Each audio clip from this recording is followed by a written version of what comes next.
반갑습니다.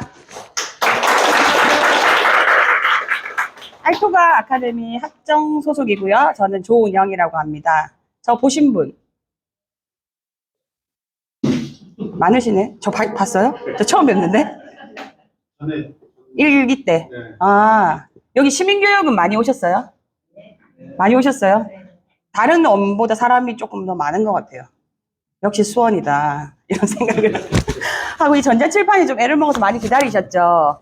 저도 지금 긴장을 하고 있는데 저만큼이나 긴장을 했나 봅니다. 이 전자칠판이 오늘 첫 개시라고 하는데, 어쨌든 이 전자칠판이 첫 개시인데 제가 또 처음 강의를 하게 돼서 영광으로 생각하고, 그리고 제가 조금 빅데이터하고 핀테크를 나눠서 제가 강의를 해드릴 건데, 다소 뭐 아는 내용이 있거나 해도 제가 좀 재미있게 풀어서 하려고 생각하고 있으니까 재미있게 잘 들어주셨으면 좋겠습니다. 아시겠죠? 네.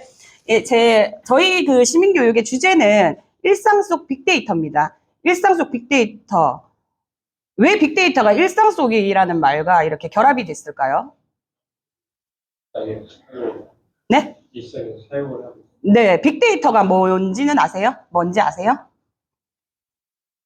지금 하고 있는 게 빅데이터. 예? 지금 하시는 게 빅데이터. 예, 빅데이터 얘기할 거예요, 제가. 예.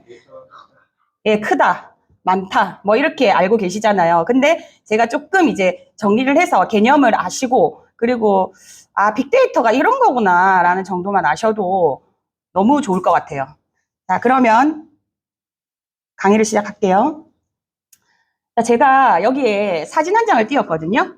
사진을 띄웠는데 여기에 누가 있어요? 여자 6명 있죠.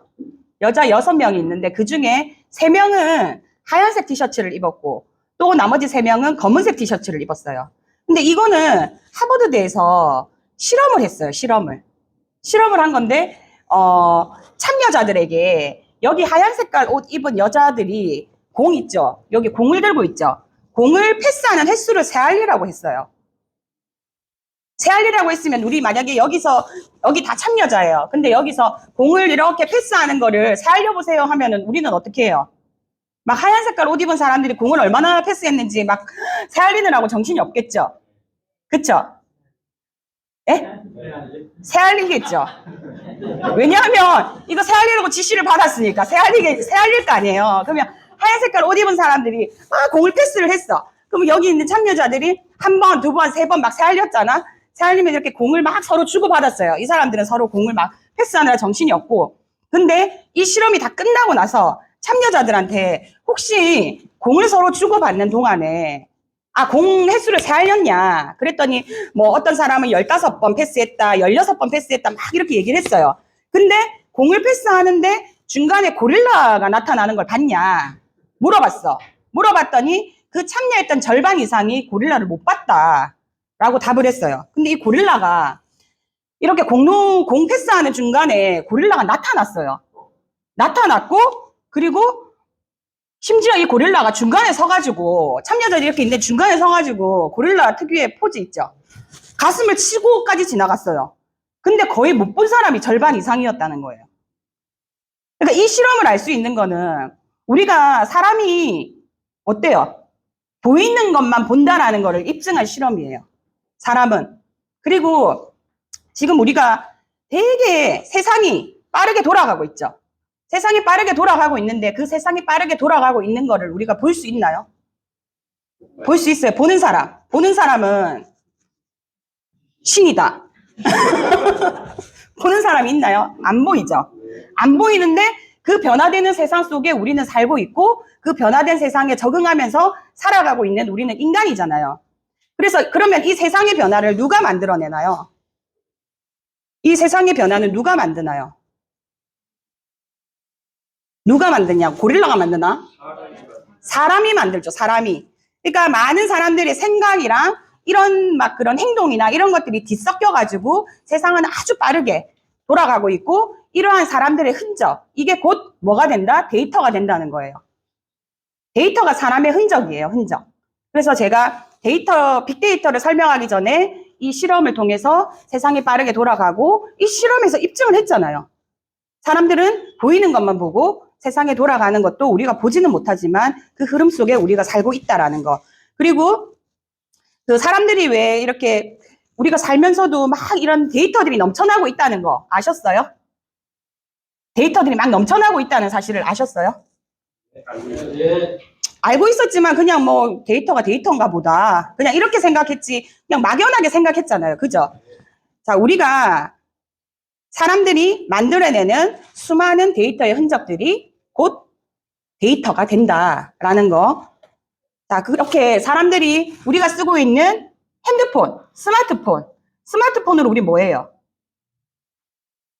친구들이랑 통화도 하고, 그리고 카톡도 하고, 그리고 이 핸드폰으로 물건도 사고, 쉼없이 우리는 주고받고 있죠. 주고받고 있고, 그리고 통신사들은 이러한 데이터들을 어떻게 하겠어요? 수집하겠죠. 통신사들은. 수집하면서 우리가 친구들이랑 소통한 거라든지, 그리고 거기서 우리가 뭐 물건을 샀다든지, 이런 것들이 다 데이터가 되는 거거든요. 데이터들이 축적되고 있는 거예요. 그리고 핸드폰에 보면은 뭐 우리가 핸드폰으로 그 블로그라든지, 그 다음에 뭐 유튜브라든지, 뭐 이런 거에 우리가 댓글 같은 것도 남기죠. 댓글 남기는 이런 것도 다 데이터의 흔적이라고 볼 수 있겠죠. 다 데이터들, 다 축적된 데이터들이 되는 거고, 그리고 우리가 신용카드 많이 사용하죠. 신용카드 쓸 때 우리가 가게 가서 거래를 하잖아요. 그럼 거래처 가서 어떤 물건을 샀고, 몇 시, 몇 분, 몇 초까지 나오죠. 그런 것들을 산 그런 흔적들, 이런 것들도 다 데이터가 되고, 그리고 블랙박스 안팎으로 우리의 음성이라든지, 뭐 이런 상황들이 전부 다 블랙박스 안에 저장이 되죠. 이런 우리가 지금 살고 있는 이 일상생활 속에 이 빅데이터가 다 우리가 함께 경험하고 있는 거예요. 이런 것들이 다. 그래서 제가 일상 속 빅데이터, 우리가 굉장히 친근하게 접하고 있고, 이거는 우리가 뭐 나는 싫어 이렇게 해도 어쩔 수가 없는 거예요. 이 세상을 우리가 살아 숨쉬고 있는 한. 그래서 이 데이터는 매 순간 데이터를 만들어내는 생성기라고 생각하시면 되고, 또 혹은 센서라고도 생각하시면 되는 거예요. 그리고 우리가 CCTV가 우리나라가 굉장히 많이 있죠. 그래서 범죄도 되게 많이 줄었잖아요. 근데 CCTV 만약에 3만 개가 있어요. 이 3만 개가 막 돌아다닌다고 생각해봐요. 그 CCTV가. 돌아다닌다고 하면은 어떻겠어요? 그 모든 게 다 데이터가 되겠죠. 그런 것들이. 근데 그런 삶을 살고 있거든요. 이렇게 데이터는 진짜 중요한 거고, 우리 일상생활과는 절대 뗄 수가 없는 거라고 생각하시면 돼요. 자, 그러면 제가 여기에 맛있는 고기를 가지고 왔어요. 이 고기가 뭐예요? 꽃등심일까요? 등심일까? 등심을 좋아하세요? 꽃등심을 좋아하세요? 꽃등심이 좋아요? 입이 굉장히 높다. 꽃등심이 좋아요? 근데 우리는 뭐를 많이 먹어요? 꽃등심 자주 먹을 수 있어요? 등심 자주 먹을 수 있어요? 등심은 자주 먹을 수 있어요? 왜요? 많지가 않아서? 가격은 많아요. 가격은 많아. 왜 안 먹을까? 자, 그러면 우리가 등심과 꽃등심의 차이를 뭐 자세하게 디테일하게 알지는 못해요. 알지는 못하는데 등심하고 꽃등심 다 맛있어요, 사실. 다 맛있는데 등심이라는 키워드 가지고 이렇게 탐색어를 맵으로 했더니 등심 같은 경우는 1순위가 맛있다, 부드럽다, 맛있잖아요. 부드럽고. 자, 근데 꽃등심 같은 경우는 3위가 녹는다라는 탐색어가 나왔어요. 등심에서는 안 나왔어. 근데 꽃등심에서는 순위가 3위로 나왔어요. 녹는다. 그러면은 꽃등심이 입에서 살살 녹는다는 거잖아요. 근데 우리가 왜 못 먹어? 우리한테 친숙한 건 뭐지? 왜냐면 등심보다는 꽃등심이 비싸요. 비싸니까 우리가 등심이 더 친숙한 거예요. 우리 정서랑, 우리랑. 그러니까 이런 거를 통해서 이 탐색어, 이런 것들이 다 데이터가 되는데 이런 거를 통해서 우리가 알 수가 있죠. 꽃등심이 꽃등심이 더 맛있다라는 거를. 녹는다라고 하잖아. 아이스크림도 아닌데. 그만큼 막 입에 넣자마자 꿀떡 넘어간다는 거잖아. 너무 맛있어서. 그러니까 꽃등심, 그래서 이렇게 검색하는 거, 이런 것들조차도 다 데이터가 되는 거예요. 자, 그러면 여기 뭐예요? 감기. 감기라는 또 키워드가 있거든요. 감기가 걸리면 우리가 어때요? 아프다. 아프죠? 아프다. 아픈 거는 당연한 거죠. 뭐 춥다, 심하다, 뭐 이렇게 뭐 낫다, 쌀쌀하다, 아프다, 뭐 이런 게 있어요. 근데 혼자 감기라는 탐색어를 넣었어요. 그건 뭐가 될까요? 혼자. 감기가 걸리면 아픈 건 아픈 건데 혼자 걸렸어. 혼자 감기가 걸렸어. 그럼 뭐예요? 서럽다라는 게 지금 탐색어 키워드에 나왔잖아요. 그러면은 그러니까 제약회사에서 감기약 광고를 찍으려고 해요. 찍으려고 하는데 이런 정서나 이런 것들을 데이터를 분석해가지고 이거를 참고해서 광고를 찍으면 그거에 대한 활용이나 이런 활용도가 어떻겠어요? 높아지겠죠. 왜냐하면 그냥 감기가 걸리면 아픈 건 당연한 건데 혼자 감기가 걸리면은 막 서럽고 더 외롭고 막 이런 거 있죠. 그런 것들을 녹여가지고 광고를 기획한다면 굉장히 사람들 마음을 읽은 거잖아요. 광고 회사에서. 그런 식으로 이런 우리가 던지는 말 한마디 그리고 몸짓 하나까지도 모든 것들이 데이터가 되는 세상에 우리가 살고 있어요. 표정들이 감정을 좀 표현해 주세요. 네, 다 데이터가 되는 세상에 우리가 살고 있다. 되게 이런 것들도 데이터가 된다는 사실을 알고 있었어요? 몰랐죠? 데이터가 돼요. 이런 것들도. 자, 그러면 이러한 기업들, 우리 글로벌한 기업들 다 알고 있죠? 나이키라든지 스타벅스라든지 그다음에 넷플릭스라든지 아마존 이런 기업들이 왜 이렇게 글로벌한 기업으로 성장을 했을까요? 데이터 분석뿐만이 아니고 사람의 정서나 마음이나 소비자들의 마음을 다 읽고 그거에 맞춰가지고 다 서비스를 제공하기 때문에 이 기업들이 글로벌한 기업으로 성장을 할 수밖에 없는 거죠. 이 사람들은 이미 우리 시대에 살고 있는 이 시대에 너무 발맞춰가지고 빨리빨리 신속하게 일을 처리하고 있고 그 소비자들이 앞으로 뭐를 살지 앞으로 이 사람이 필요한 물건이 지금 내가 샀는데 며칠 뒤에 필요한지 이런 것까지도 다 알고 있어요. 얘네들은. 그때마다 광고가 떠 사라고. 그런 것들이 다 축적을 해가지고 이게 곧 미래의 방향성을 예측하는 거예요. 이 데이터는. 그냥 가지고 있는 데이터로만은 데이터가 될 수가 없고 이 데이터를 활용하고 분석해서 그 가치를 추출해야 되거든요. 그런 식으로 분석을 해서 빅데이터를 굉장히 잘 활용을 해가지고 이러한 기업들이 탄생을 했다는 거죠. 이해가 되시죠? 자, 그러면 빅데이터란 뭔지 제가 정의를 내린 거를 이렇게 썼어요. 이거 한번 읽는 거 싫어하실 것 같은데 잠 깨라고 한 번만 읽어볼까요? 자, 시작!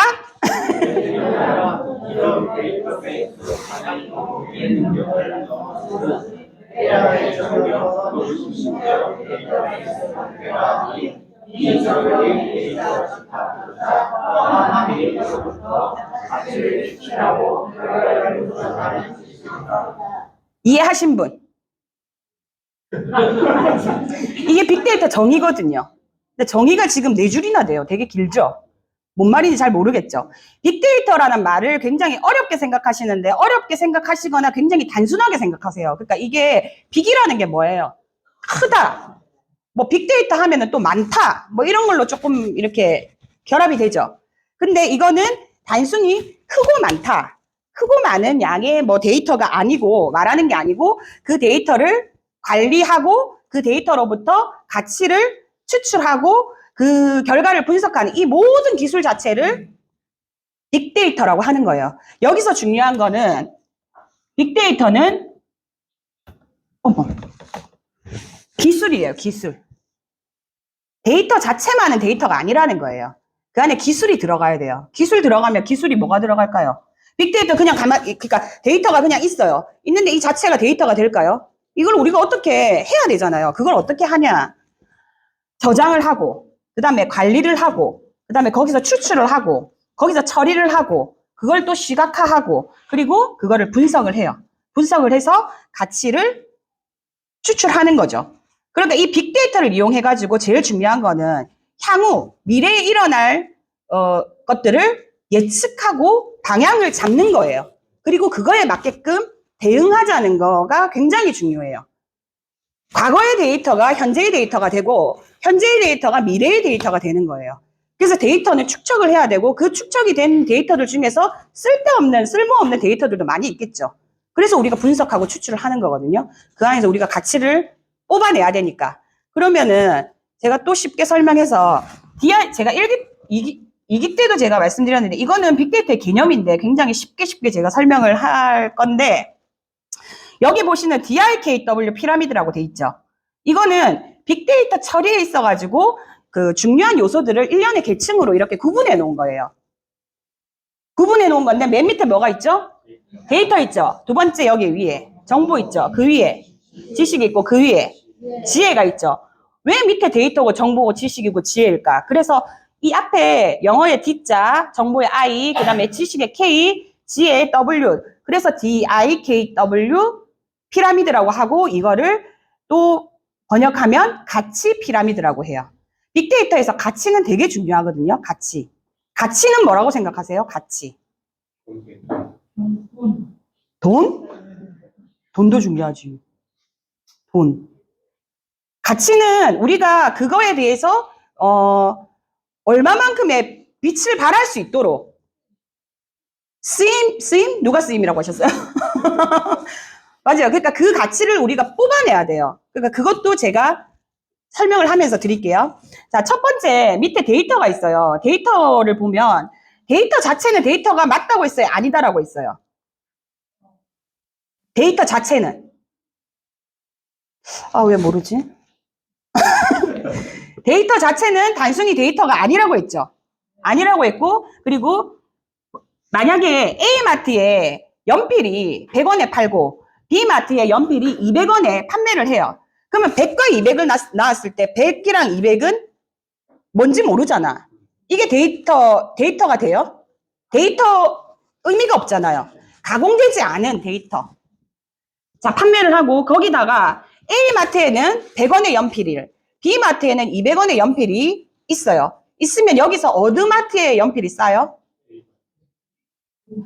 A마트가 싸죠. A마트의 연필이 더 싸다라는 거는 뭐가 되겠어요? 정보가 되겠죠. 정보가 되는 거예요. 정보가 되고 그러면은 우리가 어떤 생각을 해요?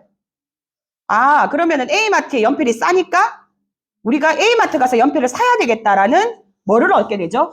지식을 얻게 되죠. 지식을 얻게 되는데 데이터와 정보와 지식까지는 사실 있는 그대로. 사실 있는 그대로죠. 사실 있는 그대로인데 지혜부터는 미래를 예측하는 거예요. 내가 앞으로 어떻게 해야 되겠다. 자, 그러면 A마트의 연필이 더 싸. 그러면은 전반적으로 A마트에 있는 물건들이 조금 더 싸겠다, 저렴하겠다라는 방향이 생기겠죠. 예측을 할 수 있죠. 그거는 뭐다? 지혜. 그래서 이게 빅데이터 처리에 있어가지고 아주 중요한 요소들이라고 생각하시면 돼요. 이거를 층으로 구분해 놓은 거거든요. 자, 160과 100이 있습니다. 이거는 뭐예요? 예? 숫자지. 숫자. 그건 우리가 의미를 부여했죠. 의미를 부여하기 전에는 그냥 가공되지 않은 그냥 데이터예요. 데이터인데 여기에 그냥 숫자만 보면은 이건 아무런 의미가 없죠. 160, 100 뭔 줄 알아. 자, 근데 여기다가 문맥이랑 의미를 부여를 하면은 뭐가 될까요? 그때서야 이게 혈압수치라는 인포메이션 정보가 되는 거예요. 그죠? 그렇겠죠? 160, 100으로 봤을 때는 우리 몰랐잖아. 그러면 이 정보, 이 혈압수치라는 이 정보가 이 문맥 속에 또 갇히게 되면 그러면 경우와 목적을 더 부여해서 그러면 내 최고 혈압이 160이고 최저 혈압이 100이다라는 거를 해석할 수가 있을까요? 없을까요? 있죠. 그리고 이 경험을 토대로 그럼 혈압이 매우 높다. 이게 뭐가 되죠? 지식이 되죠. 지식이 되고 이거를 토대로 해서 이 지금까지 경험을 토대로 해가지고 반영을 하고 적용을 해. 적용을 하면은 내가 이제 앞으로 이까지는 제가 뭐라 했어요? 지식까지는. 사실을 했죠. 그 뒤에 지혜가 나오겠죠. 지혜는 뭐라고 했어요? 예측하고 그거를 방향성이라고 말씀드렸죠. 자, 그러면 내가 혈압이 높으니까 이거를 반영하고 적용을 해야 돼. 그럼 우리 어떻게 해야 돼요? 혈압을 낮추려면. 운동도 좀 하고 채식도 먹고 그러면서 운동과 채식을 병행해야 되겠다라는 지혜가 생기게 되는 거예요. 앞에 말씀드렸던 아까 그 지식 피라미드 있죠. 그 가치 피라미드. 그 피라미드 맥락과 똑같은 거예요, 이게. 이게 빅데이터의 굉장히 기본적인 개념이거든요.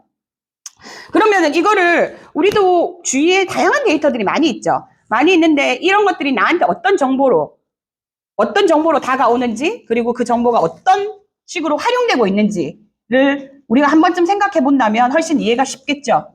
그렇겠죠? 자, 그러면은 빅데이터의 정의를 우리가 정의와 개념을 조금 알아봤는데 빅데이터 사람마다도 다 특징이 있고 성격이 있듯이 빅데이터 얘도 특징이 있습니다. 특징이 제일 기본적인 세 가지 3V라고 하거든요. 그 3V를 왜 3V라고 할까요? 앞에 V자가 있다 해가지고 3V라고 하거든요. 제일 첫 번째 양입니다. 양. 우리가 처음부터 빅데이터를 제가 여쭤봤을 때 빅데이터가 뭐라고 제가 여쭤봤을 때 뭐 크다, 양이 많다 이렇게 말씀드렸잖아요. 이 빅데이터의 양은 볼륨이거든요. 볼륨. 들어보셨나요? 여기서 빅데이터는 대량 아주 많은 정형과 비정형의 데이터가 있어요. 정형과 비정형이라는 말이 빅데이터에서 되게 많이 나오거든요. 그러니까 이 양은 우리가 핸드폰 있죠. 핸드폰이 스마트화된 세상에 우리가 핸드폰을 투지폰 쓰는 사람 없잖아요. 다 스마트폰 쓰시죠. 스마트폰 써서 우리가 지금 이 위치, 내가 지금 있는 위치 생성기로 다 알려주거든요. 이 핸드폰이 켜져 있는 순간 내가 지금 여기 수원 아카데미에 있다라는 게 생성해서 다 알려줘요. 그런 빅데이터에 그러니까 이걸 신호를 보내고 있고 그거를 생성기를 보내는 사람은 누구다? 나가 돼요. 나가 되고 그리고 우리가 핸드폰으로 우리가 뭐 글도 쓰고 그다음에 뭐 영상도 올리고 그다음에 그림 뭐 이렇게 사진 찍어서 그런 것도 올리잖아요. 그런 것들이 다 뭐가 된다? 데이터가 되고 그러니까 그런 것들을 다 모으면 얼마나 양이 많겠어요. 거기서 정형과 비정형이 나뉘어지는데 이거는 조금 이따가 제가 설명을 해드릴게요. 자, 이게 첫 번째 특징인 볼륨입니다. 볼륨. 양. 아시겠죠? 자, 그리고 두 번째는 속도예요, 속도. 빅데이터가 느리면 돼요, 안 돼요? 안 되겠죠. 속도가 굉장히 빨라야 되겠죠. 양은 많고 그 다음에 굉장히 큰 데이터인데 속도가 느리면 안 되는 거예요. 이 많은 데이터들을 그 속도를 내가 얼마나 감당할 수 있느냐 이런 건데 속도라는 게 우리가 운전을 하고 가면 내비게이션을 켜죠. 내비게이션을 켜서 우리가 어떻게 해요? 그 목적지까지 주소를 찍죠. 찍으면 그 내비게이션이 친절하게 안내해 주나요? 안 해주나요? 안내를 해주고 그 가는 중간중간에 조심해라. 그 다음에 카메라 찍힌다. 뭐 천천히 가라. 뭐 이런 걸 알려주죠. 알려주는데 예를 들어서 이걸 가고 있는데 30분이나 1시간 뒤에 그걸 알려주면 이게 소용이 있어요? 그래서 빅데이터에서 속도가 제일 중요한 이 포인트는 실시간이에요. 실시간. 실시간으로 바로 알려줘야 돼요. 빅데이터 특징 두 번째. 그리고 세 번째는 다양성입니다. 자, 말씀드렸던 뭐 글자만이 아니라 동영상이라든지 그림이라든지 뭐 이런 모든 것들을 다 데이터가 될 수 있다고 했잖아요. 그래서 굉장히 양이 많고 그 다음에 크다라고 말씀드렸죠. 그래서 크고 많으면 어떻게 했어요? 굉장히 다양하겠죠. 빅데이터가. 그런 것들이 이게 대표적인 세 가지, 3V, 그러니까 빅데이터 특징 세 가지예요. 대표적인 게. 근데 여기서 정형과 비정형이라는 말이 많이 나오죠. 정형은 뭐고 비정형은 뭘까요?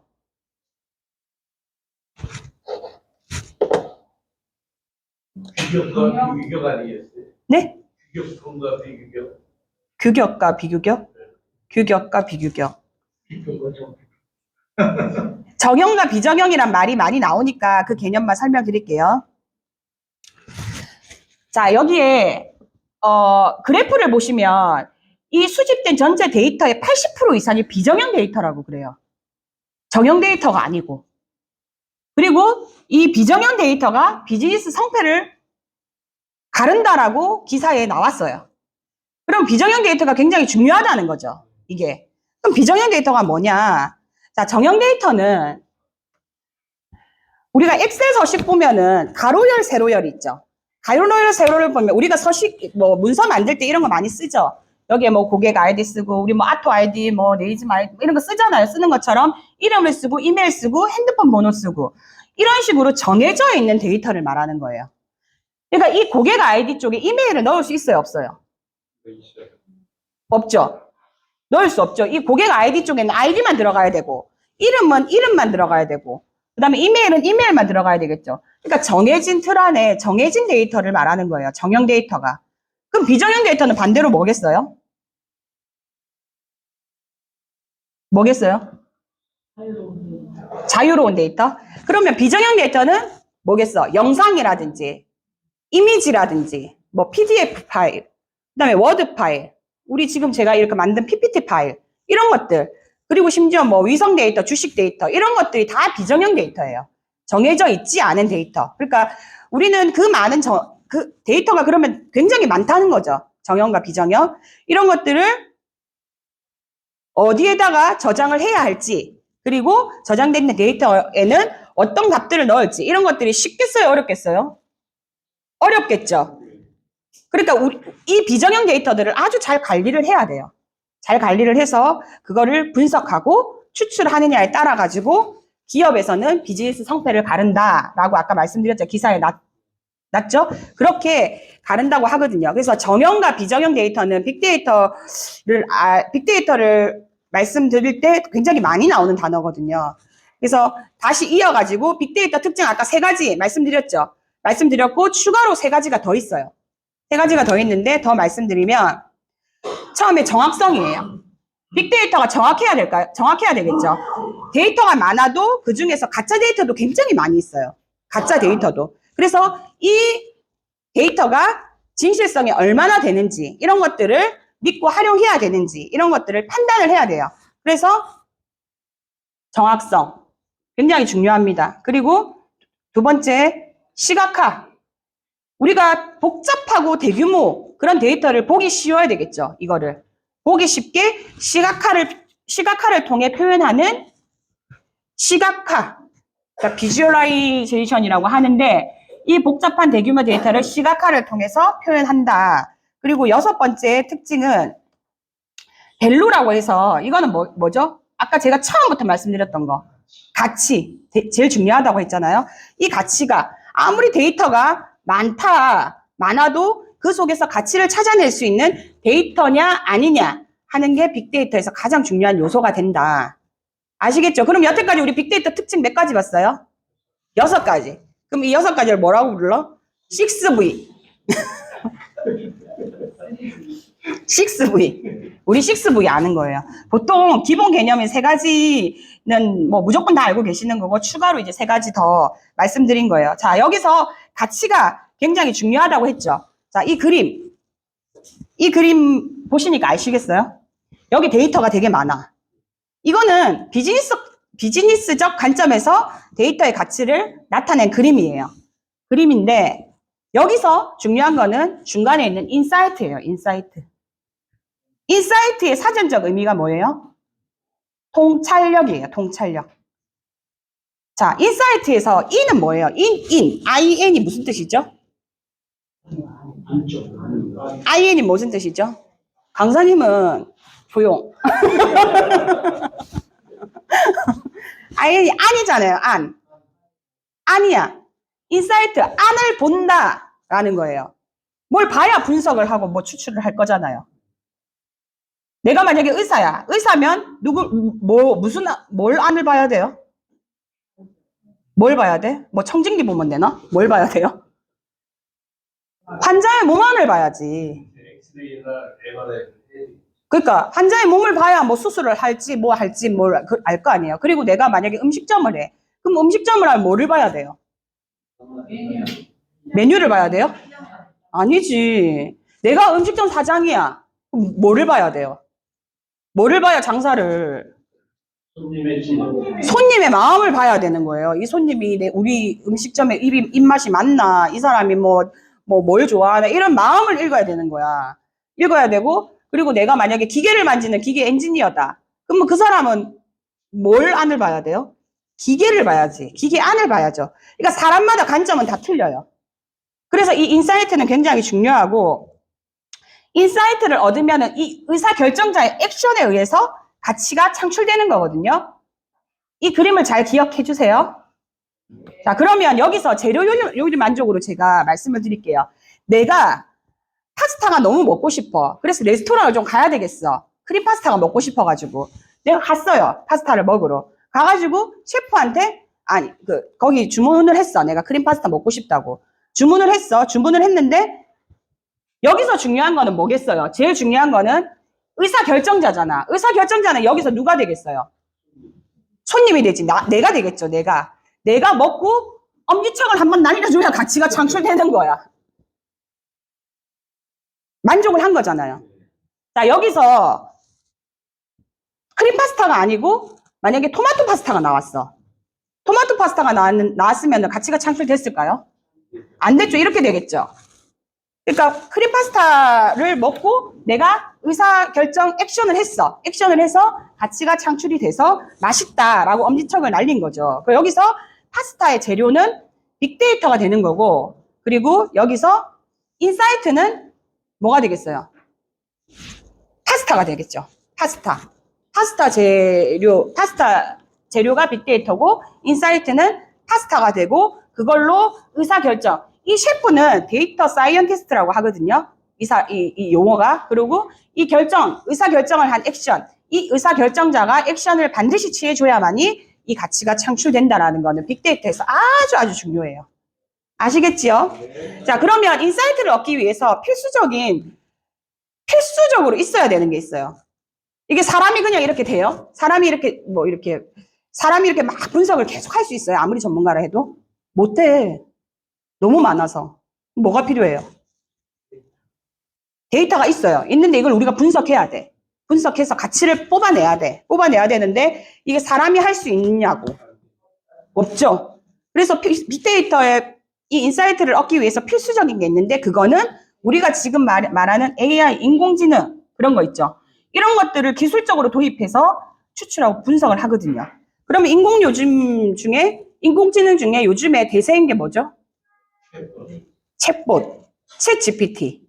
다 아시죠? 그거 한번 사용해 보셨어요? 뭐 물어봤어요? 물어봤어요? 대답을 좀 잘해주던가요? 가짜인 정보도 있고 막 그렇죠. 근데 이게 굉장히 텍스트 능력이 뛰어나거든요. 자, 여기 이거를 전문적인 지식과 경험에 데이터가 더해지면 더 나은 인사이트를 얻게 된다. 이거는 제가 좀 전에 말씀드렸어야 되는데, 그래서 이 인사이트를 얻기 위해서 필수적인 게 있는데 그거는 인공지능 중에 대세인 게 뭐다? 챗 GPT.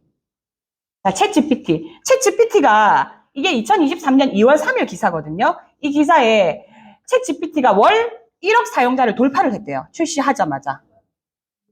엄청나게 올려드렸죠. 엄청나게 사람들이 열광을 했어요. 이 챗 GPT는 텍스트 생성 능력이 워낙에 출중하다고 그러거든요. 뭐 한 번씩 다 사용해봤다고 하니까. 그리고 인터넷 등장 이후에 20년 만에 이렇게 빠른 증가율은 또 처음이었대요. 이 챗 GPT가. 이거는 인간하고 비슷한 대화 능력을 가지고 있거든요. 가지고 있고, 그리고 이 방대한 데이터베이스 있죠. 그걸로 해서 자기가 답변을 해요. 답변을 해줘요. 그에 맞는 데이터를 기반으로 해서 그에 맞는 답을 준다라고 생각하시면 되는데, 여기서 2023년, 이거는 2월 3일 기사였죠. 이거는 2개월이 지난 2024년 4월 기사에 여기서 오토 GPT가 등장했대요. 챗 GPT보다 한술 더 떠가지고 오토 GPT가 등장했다라는 기사가 떴어요. 이 기사 보신 분? 못 보셨어요? 그러니까 이거는 오토 GPT는 챗 GPT와는 틀리게 프롬프트를 자율적으로 생성해가지고 자율적으로 자기가 답변을 하는 게 가장 큰 차이예요. 이 오토 GPT하고. 중간에 이렇게 막 답변을 해준 생성자의 역할이 없고 생략되고 그냥 자기가 아주 자유롭게 수행을 해가지고 답을 아주 자율적으로 이렇게 생성을 해준다고 하거든요. 그래서 이러한 축적된 데이터가 현재 기업에서도 데이터 마케팅을 통해서 굉장히 치열하게 경쟁을 하고 있다. 경쟁을 하고 있는데 우리 카드랑 또 뭐지? 뭐 보험 하나씩 다 들고 계시죠? 그 다음에 은행에 우리 대출도 하죠. 이런 것들을 우리가 다 일상에서 이용하고 있죠. 이용하고 있는데 얘네들도 기업에서 뭔가를 고객 관리를 해야 되잖아요. 얘네들이 어떻게 관리를 하는지를 살펴볼게요. 첫 번째 사례는 카드 도난 거래 탐지예요. 카드 도난. 카드를 우리가 잃어버릴 수 있죠. 내가 잃어버렸는데 다른 사람이 막 카드를 쓰고 있어. 쓰고 있으면 이 카드가 내가 써야 될 신용카드가 남이 쓰고 있다는 건 얼마나 끔찍한 일이에요. 끔찍하죠. 되게 끔찍하죠. 그래서 이런 건들이 한두 건이 아닐 거예요. 한두 건이 아닐 텐데 이런 것들은 사람들이 전문가들이 아무리 전문가라 해도 그걸 분석하는 거는 굉장히 불가능한 일일 거라고 생각이 들죠. 불가능한 일이니까 이거를 막기 위해서 이 회사 내, 그 기업의 내 시스템으로 사기 스코어라는 1점부터 100점까지 분석을 하는 그 인공지능 기계 있죠. 기술을 도입해가지고 그거를 막 분석을 한대요. 그러면은 10만원 카드, 밤에 내가 카드를 잃어버렸어. 잃어버렸는데 10만원 끌은 거 하고 100만원 끌은 거 하고 어느 게 사기성이 더 높아요? 100만원 결제한 게 더 사기성이 높죠. 그러면 1점부터 100점까지 점수화를 시킨다면 이 100만원 끌은 거는 점수가 어디 쪽에 해당될까요? 사기일 가능성이 높으니까 높은 쪽의 점수가 뭐 7, 80점대나 뭐 이렇게 점수가 되겠죠. 이런 사기 스코어를 통해서 사기 탐지를 통해서 분석을 해서 손실을 최소화한다고 하거든요. 이거는 이 시스템은 카드사에 다 깔려 있대요. 다 돼 있기 때문에 그러니까 지금 우리가 쓰고 있는 카드를 굉장히 안전하게 보호해주고 있어요. 카드사별로. 이렇게 해서 고객을 관리하고 있다고 해요. 자, 그러면 두 번째는 보험 청구예요. 우리가 보험을 가입을 했죠. 그럼 우리가 보험을 청구받으려면 뭐 어떻게 해야 돼요? 청구 신청해야 되죠. 청구 신청하면은 뭐 우리가 어떨 때 하지? 뭐 교통사고가 났다든지 몸이 아파서 병원비라든지 뭐 그리고 만약에 뭐 집에 화재가 났다든지 이럴 때 보험료 청구를 하잖아요. 그러면은 청구를 하는데 굉장히 정상적인 청구일 수 있지만 이게 아주 비정상적인 청구일 수도 있겠죠. 가끔. 그러면 얘네들은 그런 거를 좀 잘 분석을 해야 될 거잖아요. 청구를 했으면 다 그냥 해줘야 되는 게 아니고 이게 사기성이 있는지 이런 것도 마찬가지로 분석을 해서 비정상 스코어 그러니까 1점부터 이것도 100점까지 점수를 매겨가지고 비정상인 거는 뭐겠어요? 점수가 굉장히 높겠죠. 점수가 높고 그 다음에 정상인 거는 점수가 낮고 그런 식으로 비정상 스코어를 통해서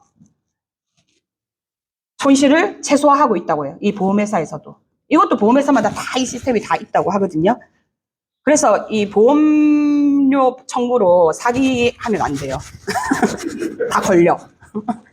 자, 이렇게 하루에 수만 건이 발생을 할 거예요. 이 거래 중에서 수상한 거래를 자동으로 추출을 한다는 거예요. 그 스코어가. 그 다음에 개별 거래마다 수상하다라고 추정이 되면 0점부터 100점까지 계산을 해줘요. 걔네들이 기술적으로. 해줘가지고 스코어가 높으면 이거는 사기성이 있고 비정상 거래다라는 거를 탐지를 합니다. 탐지를 해서 전문가가 그때 투입이 돼서 직접 분석을 하고 그거를 통해서 고객한테 연락을 해요. 그러니까 이런 것들도 굉장히 디테일하고 아주 정밀하게 이렇게 회사마다 하고 있다고 하거든요. 자, 세 번째는 카드 고객 이탈이에요. 우리가 카드를 쓰고 있어요. 이 카드 고객이 다른 카드를 쓰는 걸 이 카드사는 좋아할까 안 좋아할까? 안 좋아하겠죠. 내가 쓰는 카드, 우리 카드사에서 우리 카드를 쓰는 고객이 다른 카드사로 이탈을 하면은 이거는 카드사에서 굉장히 리스크예요. 그렇기 때문에 고객들을 잘 관리를 하고 우리 카드를 안 쓰는 고객들도 우리한테 와야 되는데 쓰고 있는 고객이 다른 카드로 가면 안 되잖아요. 그런 것들을 고객 이탈을 굉장히 관리를 해요. 얘네들이. 관리를 하는데 이 사람이 고객이 이탈을 하는 거를 갖다가 그냥 보고 아 고객이 그냥 이탈하는구나 이렇게 있으면 돼요 안 돼요? 안 되겠죠. 그러면은 과거의 데이터 과거의 데이터로 이 사람이 카드 사용을 어떤 식으로 했는지 그 데이터 유형이 나올 거 아니에요, 사람마다. 그 유형을 보고 이탈 스코어가 또 있어요. 그것도 0점부터 100점까지. 그렇게 해서 사전 조치를 통한 이탈을 최소화합니다. 우리가 지금 핸드폰 다 쓰시고 계시죠? 그 통신사별로. 그러면은 만약에 내가 SK를 쓰고 있는데 SK를 한 30년 썼어요. 30년 썼는데 이 30년 쓴 거를 그 통신사에서는 나는 고객으로서 관리를 굉장히 잘 해줄까요? 안 해줄까요? 관심을 가질까 안 가질까? 가진다고요? 죄송한데 안 가져요. 너무 오래 쓰니까. 오래 쓰니까 안정감이 있어. 이 사람은 절대 이탈을 하지 않겠구나라는 그 통신사에서 그렇게 추측을. 근데 과거의 데이터에서 막 SK 갔다가 KT 갔다가 막 왔다 갔다 한 사람들 있죠. 이런 유형들. 이런 사람들은 통신사에서 굉장히 관리해줘요. 그래서 나 관심 받고 싶으면 자주 이탈하세요. 그러면 돼. 알았어요. 하나를 막 20, 30년 이렇게 쓰면은 얘네들은 관심이 없어. 우리한테는. 그러니까 오히려 이탈을 한 그 과거의 유형 있죠. 그런 데이터들을 보고 그렇게 합니다. 그래서 이탈 스코어가 높을수록 기업이 관심을 가질 확률이 굉장히 높다. 그리고 이것도 마찬가지예요. 이것도 대출. 대출도 조기 상환하면 얘네들 좋아요, 안 좋아요? 내가 5년을 대출을 했어. 그럼 5년을 꽉꽉 해서 이자를 잘 내고 5년 동안 쓰는 걸 얘네들은 좋아하잖아요, 은행에서. 근데 조기 상환을 하는 거는 얘들 좋아하지 않아요. 그래서 이 조기 상환의 가능성이 높은 사람들 얘들은 어떻게 판단하냐면 뭘까요? 전화해가지고 혹시 조기 상환 수수료 얼마예요? 이렇게 물어보는 사람은 조기 상환 스코어가 높아.